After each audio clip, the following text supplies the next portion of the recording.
Okay. So welcome to part 6, or is it day 6? I don't remember actually, but welcome to our AWS series. So today we're gonna talk about Elastic Load Balancer. So actually, Elastic Load Balancer are one of my favorite services in AWS because the functionality of it is kind of exciting. So let's check it out. Let's check what we're gonna talk about. So we're gonna give a brief introduction like we always do. We're gonna talk about the types of Elastic Load Balancer or ELB. We're gonna talk about key features, use cases, what can we integrate it with, and some of the best practices of using the service. So the first thing, of course, this is the icon of ELB or Elastic Load Balancer. So topic 1 is going to be introduction.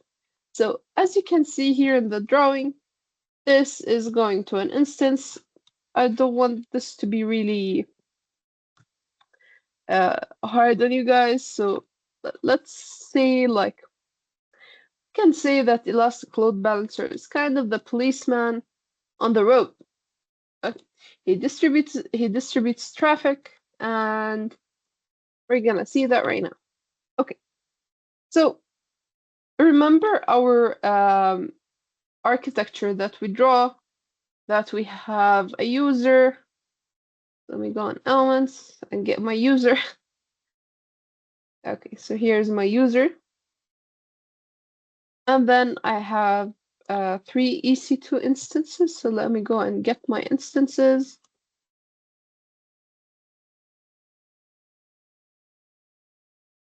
And then we're going to distribute these instances.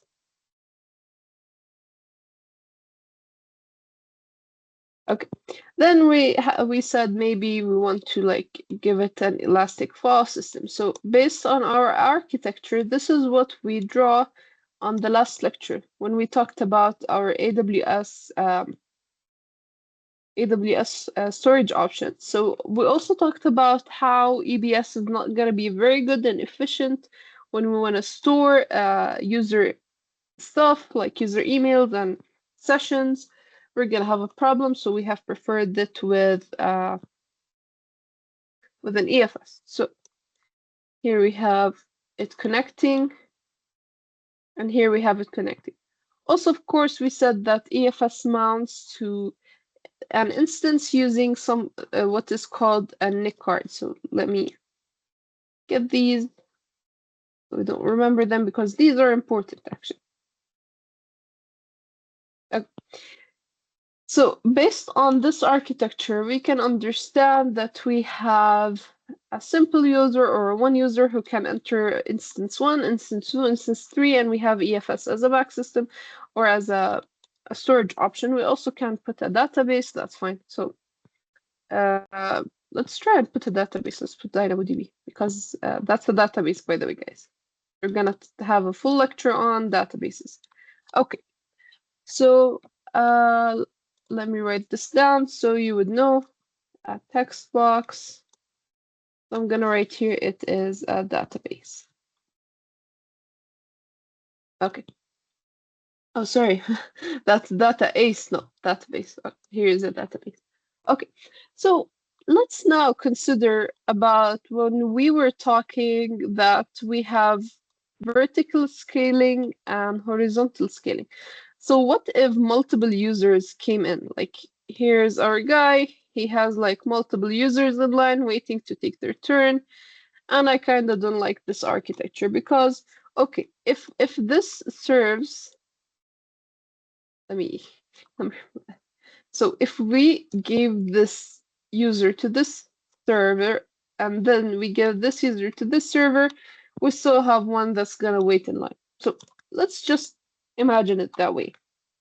So to handle more load, we're gonna maybe increase the size of the instance. So maybe we're gonna make this instance especially bigger.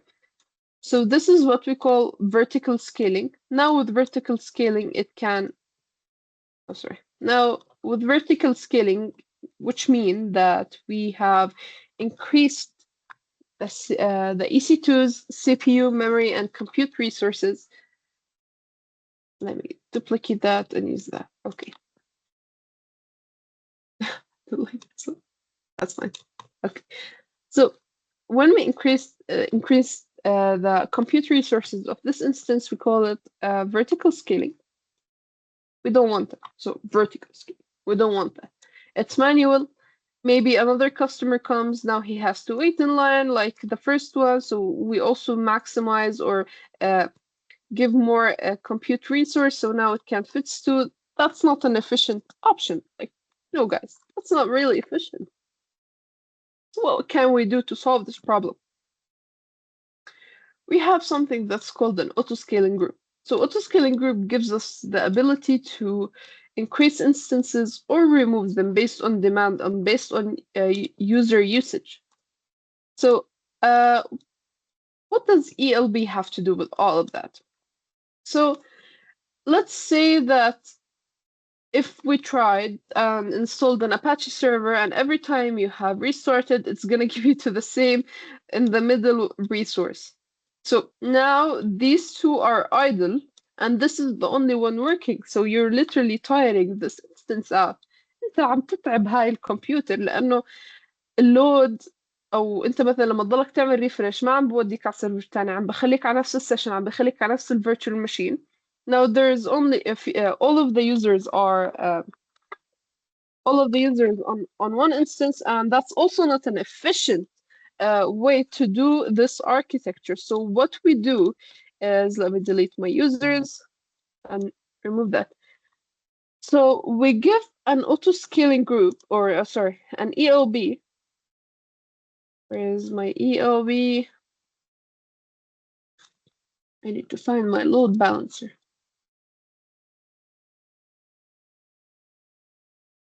Okay, here's a load balancer. Okay, so now we put a load balancer in between the users and the instance. This can maximize security because a user is only dealing with a load balancer. He doesn't know how many instances are behind the scenes.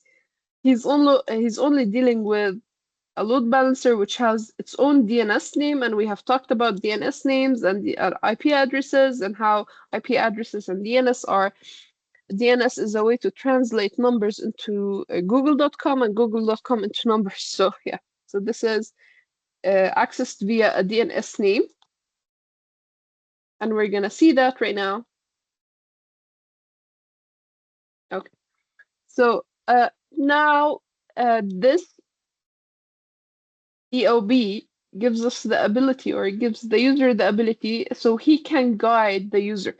So if if a user came here, the ELB will make him go to this instance. And then another one comes. So let's make a queue. Here's another queue. Okay, that's enough, that's enough. So this came to the ELB, and then ELB sees that instance 2 is being used. So ELB tells it to go to instance 1. And then third one comes, and then ELB says, go to instance 3. So this is what ELB does. It distributes traffic. It helps us to manage our resources efficiently. It also maximizes the security because we're only dealing with ELBs or load balancers. We're not dealing with any backend servers or any kind of servers, so we don't know how many servers there are. So this gives us the ability, or 0.1, so the hacker doesn't know how many instances he's gonna attack. It also scales my application, so as much as the traffic grows, it's gonna provide a single point of access. So you can only access this load balancer and this load balancer only. This is gonna improve your availability, it's gonna improve your fault tolerance, and it's gonna give you the flexibility that you need. So also you can use multiple instances as a target group. We're going to talk about it right now. But before we start, does anyone have any kind of question about load balancers before we continue?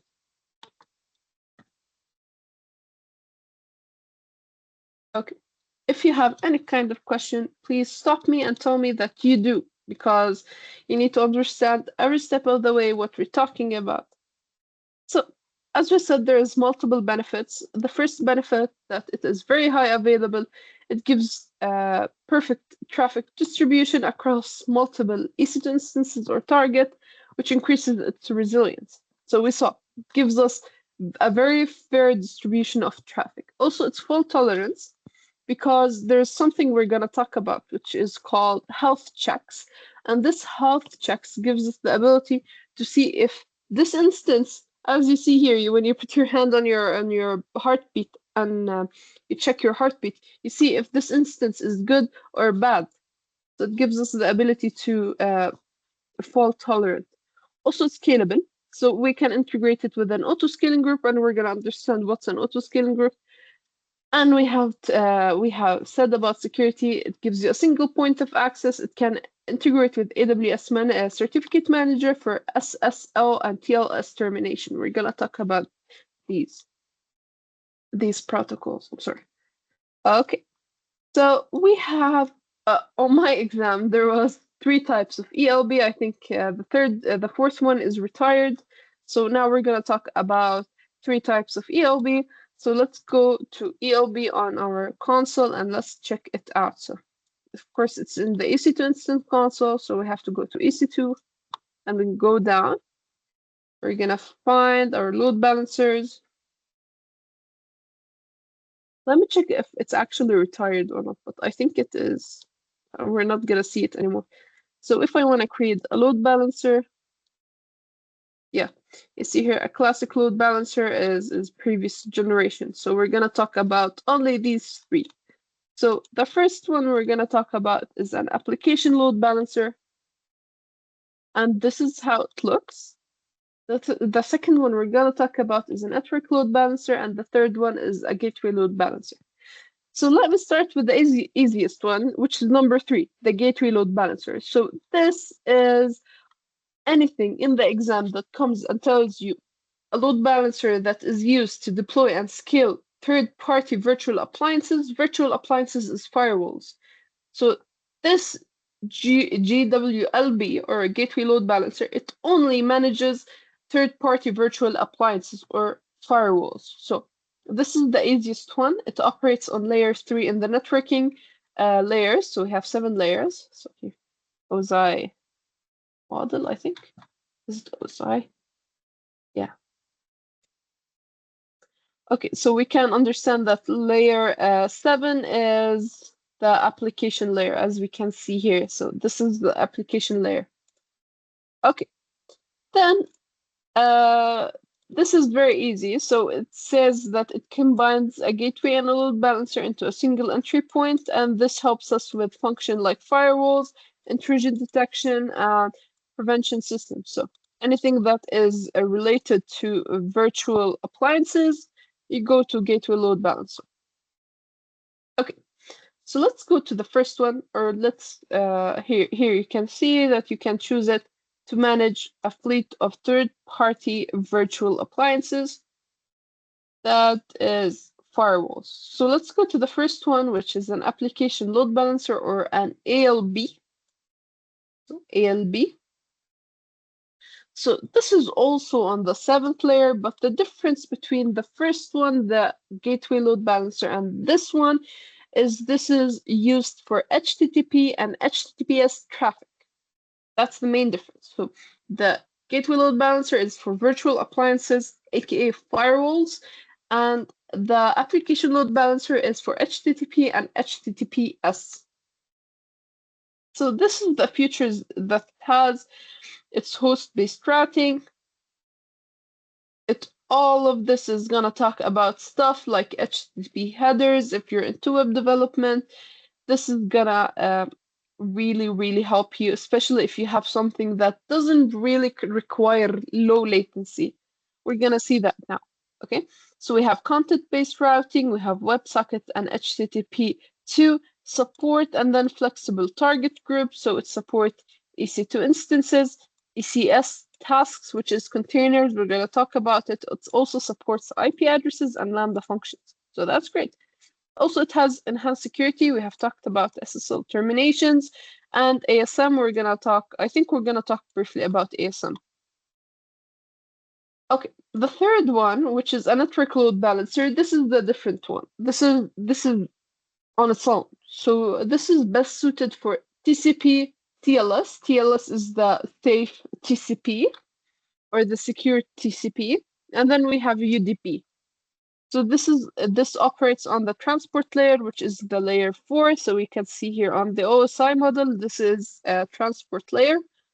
So NLB or network load balancer, from its name, network load balancer, it works on TCP, UDP, and TLS traffic.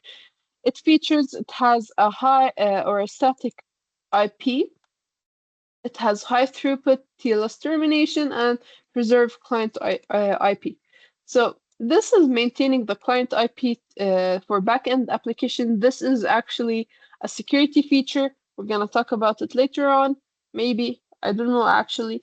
And a static IP, we're gonna talk about it. So it provides a static IP for the load balancer. We've talked about also static IPs, that it is a non-changeable public IP address that is used for servers or something that needs to be not changed, let's say.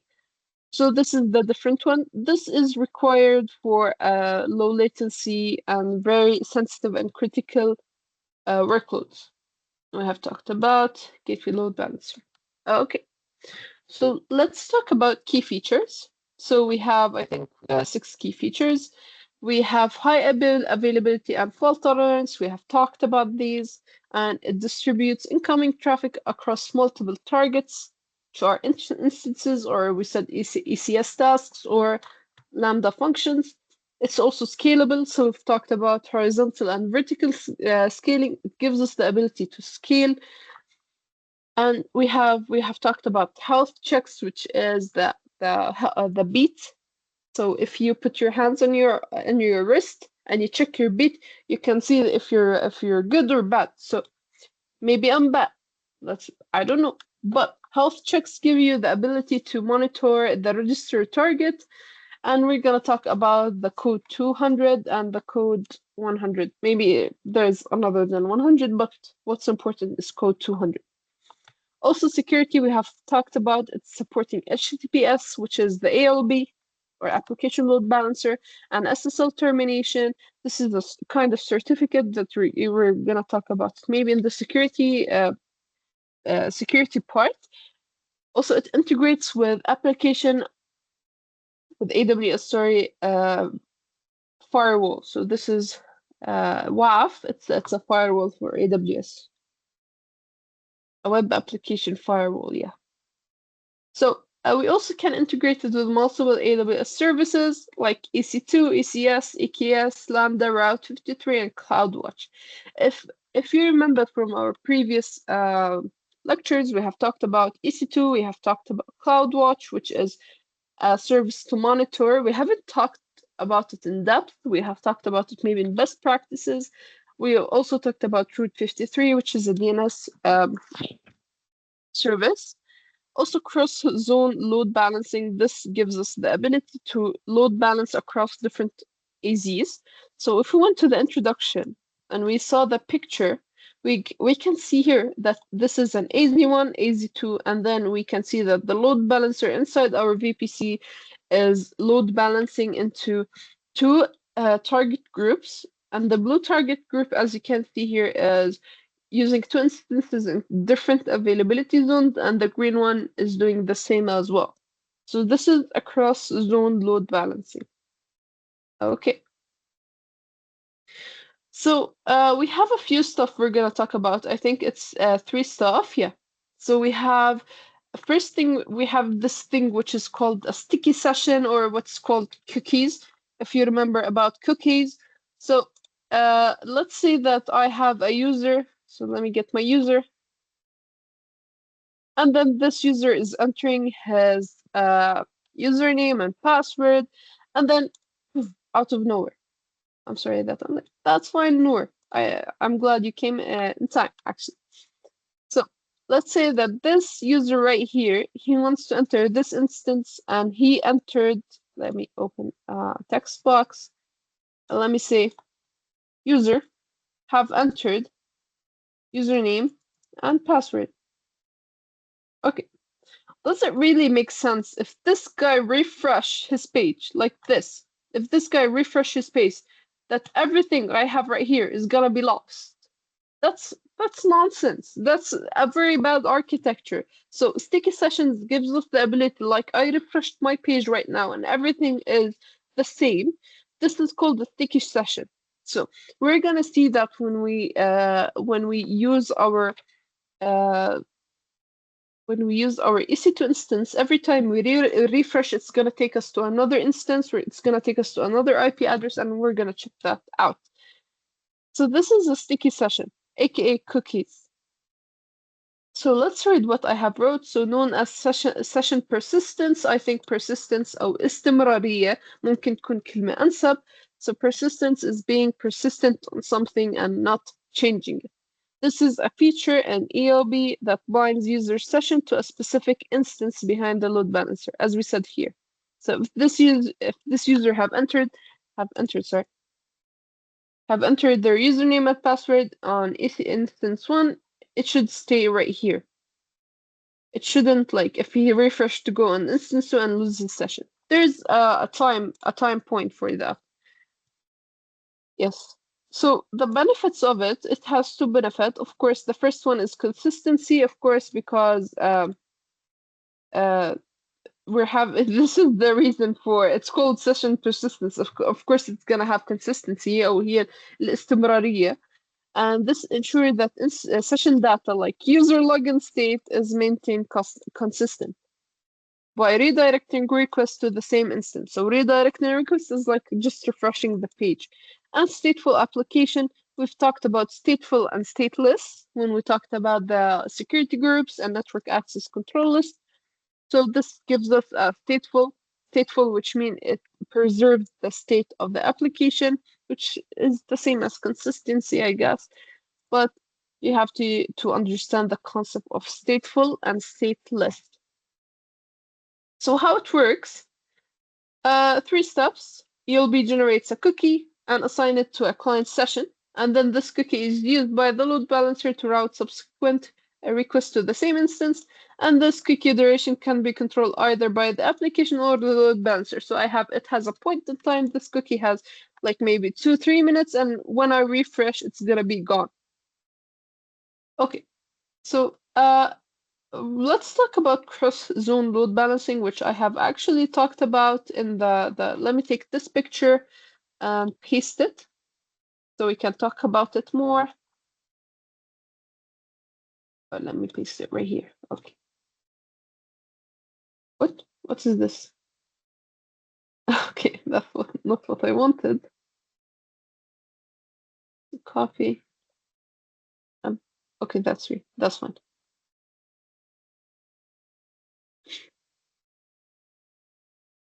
.SSL certificates. Let me go to cross-zone load balancing. Okay, so as we can see here, the cross-zone load balancing based on the thing we have described is,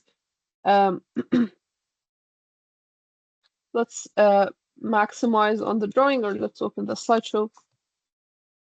And then we can see that the cross-zone load balancing, we have AZ1, AZ2, and the load balancer is balancing between 2 availability zones and 2 different target groups. So this is cross-zone load balancing. So what's the benefit of it? It has improved improved fault tolerance. Of course, if we have multiple AZs, we're talking about fault tolerance and high availability and uniform load balancing. It helps distribute traffic more evenly across all instances, so giving us a fair traffic distribution. How it works? So when enabled, ELB routes the incoming traffic to instances in all enabled AZs, not just with the same AZ. So it's going to use all of the all of the instances in different availability zones. Then it ensures that the instance, regardless of the availability zones, received a balanced portion or a fair portion of the traffic.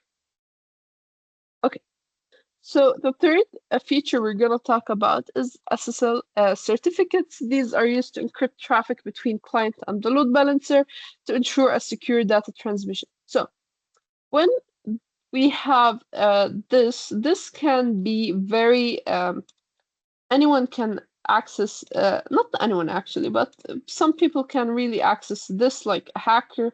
So let me see if I have a hacker element. So hacker. Okay, I need something that's free. Okay, so every one of them is wearing a hat. That's weird. So let's say that we have a hacker that is like listening and eavesdropping on our session. So SSL certificates gives us the ability to, let me put a lock. So it gives us the ability to lock and encrypt our, so here it is, here's our lock. We're gonna encrypt our communication so the transmission between the user and the load balancer is gonna be encrypted and it's gonna be hashed. This is SSL certificate, so it ensures trust and security.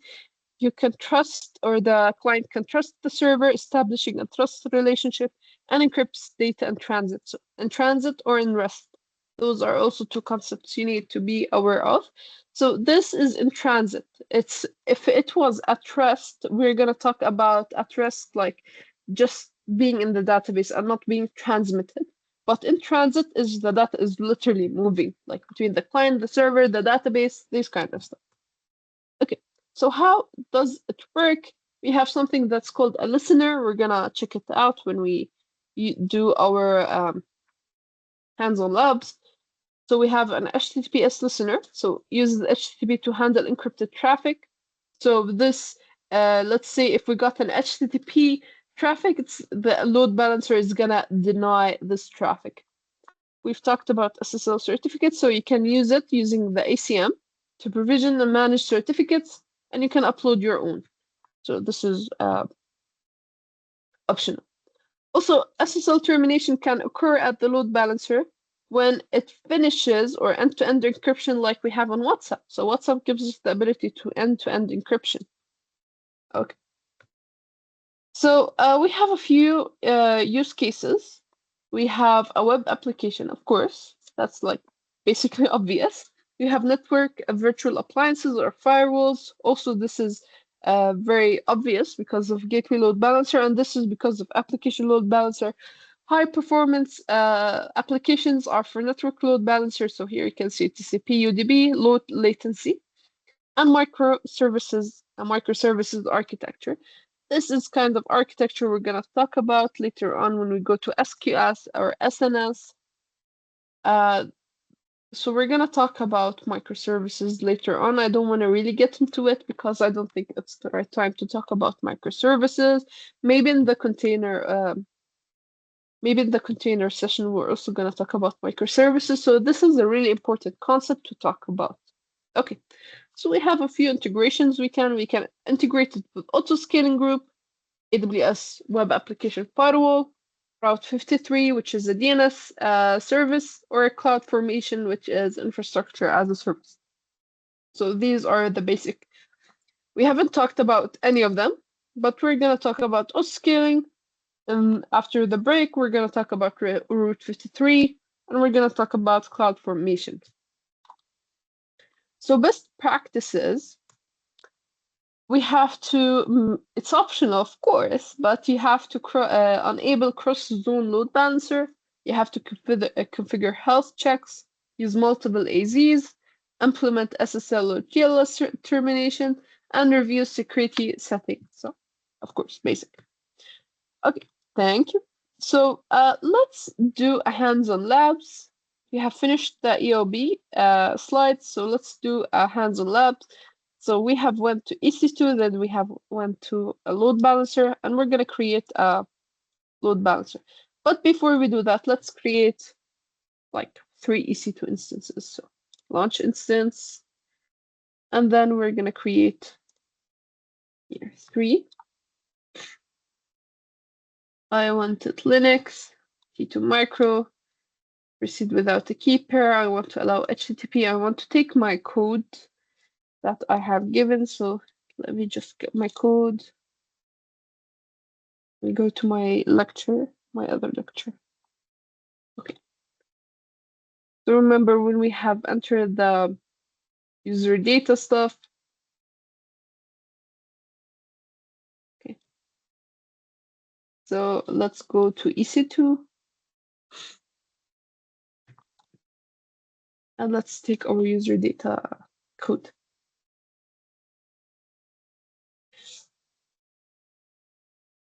Here it is, AMIs, here it is. Okay, let's do that. Copy, and let's go to launch an instance. We have allowed HTTP, advanced details, and then at user data, we're gonna upload our bash script, the shebang line. Okay, so we have entered 3 instances, allowed HTTP traffic. We're using Linux because literally the user data it's called yum, not apt, and that's it. We're gonna launch instance. Okay, so I have launched 3 instances. I hope I won't be bankrupt when I finish this lecture. So wish me luck, guys. This is a meme sent by Muhammad sent me on Slack, or sent us actually. So we're gonna be bankrupt. Okay. So let's rename them. So first server. Then we're gonna name this one second server. Yeah, it's still pending. I think I need to give it a little bit of time. Okay. So second. And then third. Sorry.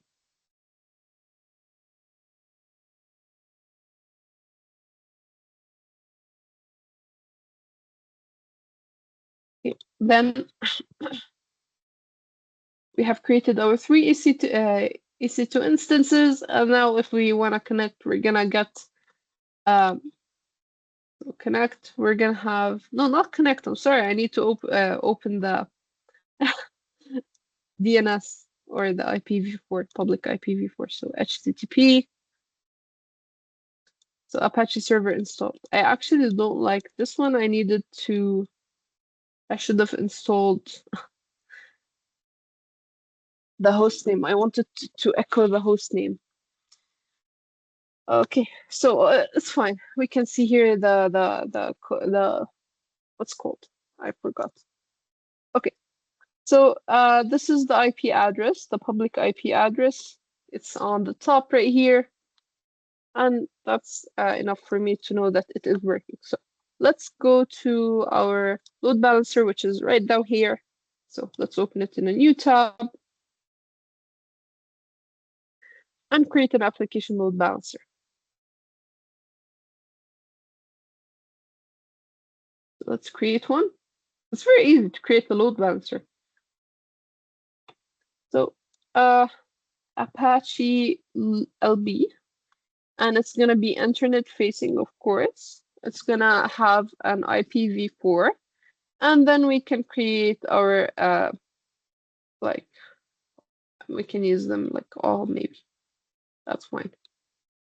And then the security group, the one we have chosen, so launch wizard 3, and we're gonna remove the default. I think the ones we've used is launch wizard 3. So let me check security. Yeah, launch wizard 3. Okay. Then we have here see HTTP a listener on HTTP and port 80, and we're gonna select a target group. So we've set target group either an container task or ECS task, either EC2 instances, which in our case is gonna be EC2 instances, or Lambda function. So create a target group. Here we can see our target group. So it's gonna be instances, of course, Apache target groups, on protocol HTTP, VPC, HTTP1, health check. So I think the path, the default use path, that's fine. And then I need to yeah. So next, I'm gonna select first, second, third service or server, sorry, and then we can include as pending below. We've included these as pending, and then create our target group. We have created our target. That's great. Okay. So we can see here that it's still unused, so neither of them is healthy or unhealthy. So let's refresh and use our Apache target group. We give you guys a moment to remember what we have done. So a recap, we have created 3 instances with Apache installed into them. Then actually I have done a very bad mistake. I should have let it echo the let me do that. So chat, OpenAI.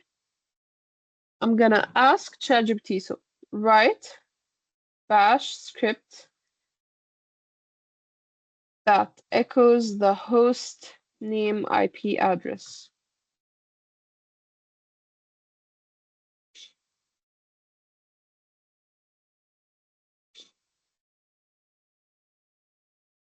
I should have used that as user data. That's fine. I did it now.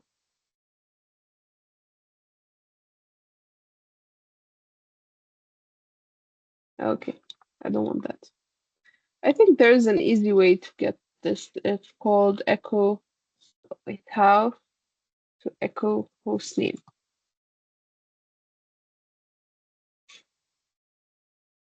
Oh my god, the host IP address.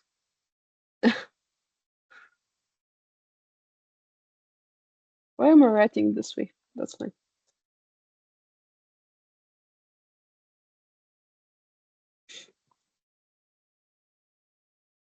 Nothing I want. That's fine. Okay. So we have selected our target group, which is Apache server, and that's it. We don't want to integrate with Global Accelerator or anything. So here's a summary, and then we're going to create a load balancer. So after creating the load balancer, it's going to take a moment.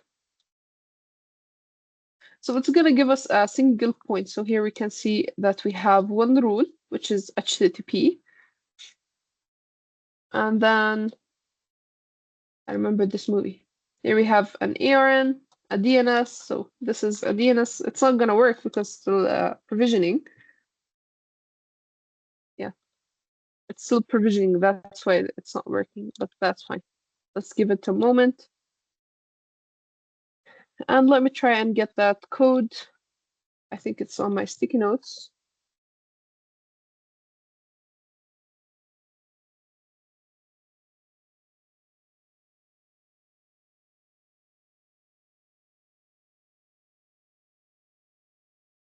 Is this it?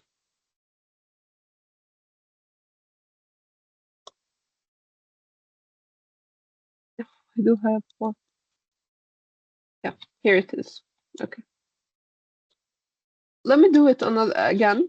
I'll do another ones and I'll show you, like, I can continue on this load balancer. It's fine. I just want to show you how it shifts between instances. So that's really important for you guys to see. So I don't wanna name it anything. So again, 3 instances, key pair, nothing. We're gonna use the existing of launch wizard 3. And then we're gonna add the same code, but the difference is at the end line, it's gonna echo the host name. That's it. Okay. So is this load balancer done? Yeah, it takes a little bit of time to upload, but that's fine. So let's do that again. Let's create a target group. Let us rename them first, I guess. Yeah.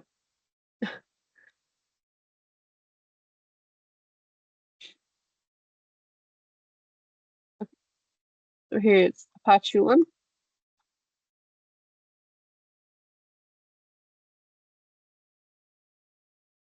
I'll send you guys the code on the chat.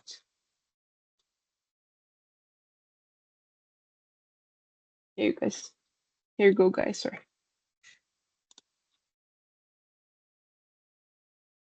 Okay, so Apache 2.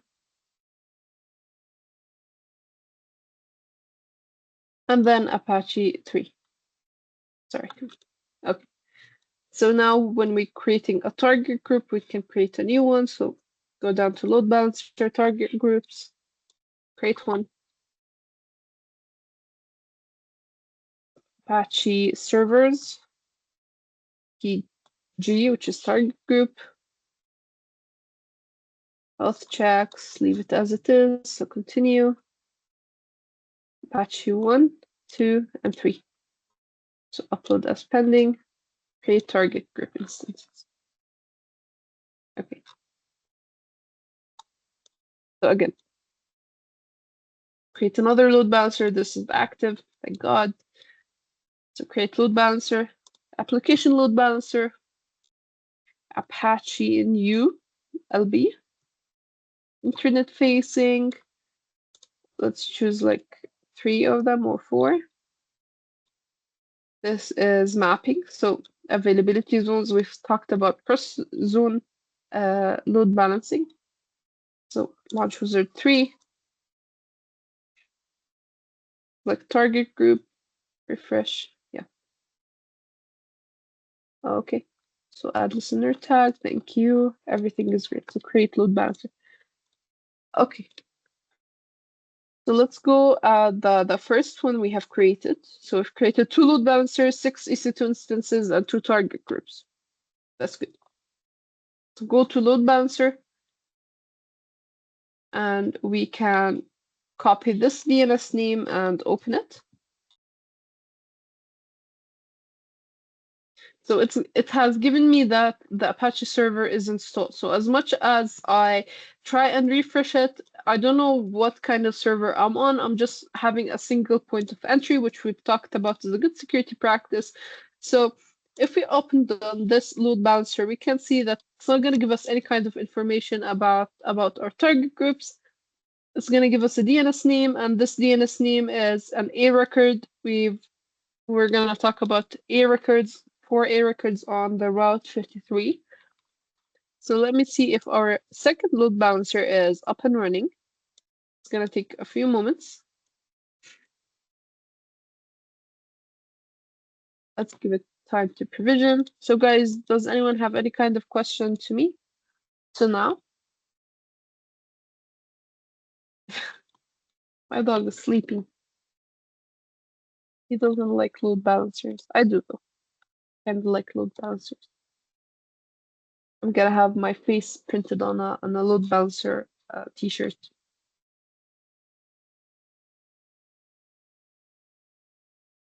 Okay, still provisioning. I'm sorry guys, taking a long. But that's actually quick to normal instances. So we finished the slides. I don't need these.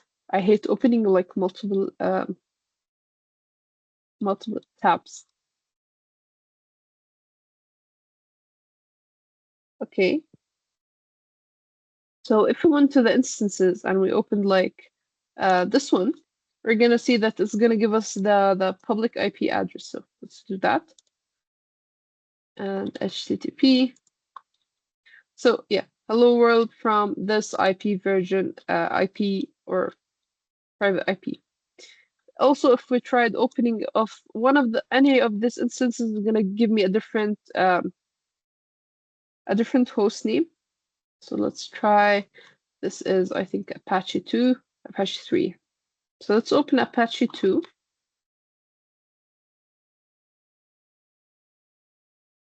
We're gonna see the difference between the numbers. So here you can see the numbers. This is 172.31. So 172.31, 44.75, and here we have 39. So this is like the biggest difference. So we're gonna see this now on our load balancer. It is up and running, thank God. So without sticky sessions, we're gonna see. Yeah. Okay. So without sticky sessions, every time I try and refresh, it's gonna shift between the servers I'm talking about. So here you can see every time I'm giving another session or refreshing or requesting, it's gonna redirect my request to another server. So if we go to our, let's remove our hacker. Thank you, hacker, for today. So here, every time I refresh, it's gonna take me to a different instance, and that's not very efficient. So we need to add, as you can see here.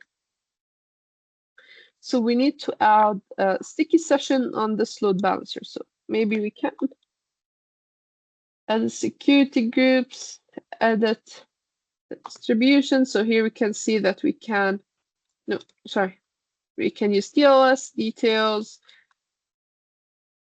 And there's like a lot of stuff, connection idle timeout, and HTTP. Like there's a lot of stuff you can use. I haven't changed anything, so thank you. Also, we can go to security, check our security network mapping, attributes.